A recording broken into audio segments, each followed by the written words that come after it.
I've heard really brilliant psychologists actually laugh at this question. And the question is, where do you feel that in the body?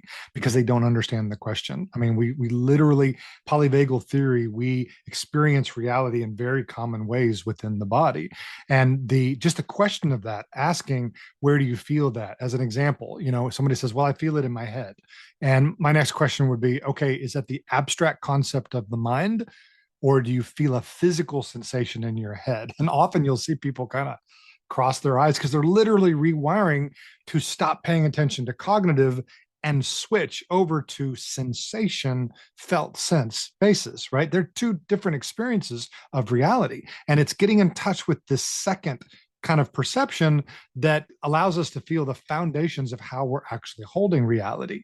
And so by asking that question, it also helps us assess almost immediately, does someone feel, or do they feel things more peripheral because they disassociated a long time ago? We see this very common in fundamental Christian purity culture where people disconnect from their body because their external world and their internal reality don't match. And a child will never blame their parents. They'll blame themselves and they'll turn off that part of themselves. It's absolutely fascinating. So we actually have ways that we can help people reconnect to what it is that they need to feel. And then we use that new felt sense to measure what's actually going on. How am I holding that? Because if you can down regulate the way the body is holding the charge, dissolve by bringing presence to it in very specific ways, well, then there's no more charge. There's no more charge. It's just a story. It always was just a story.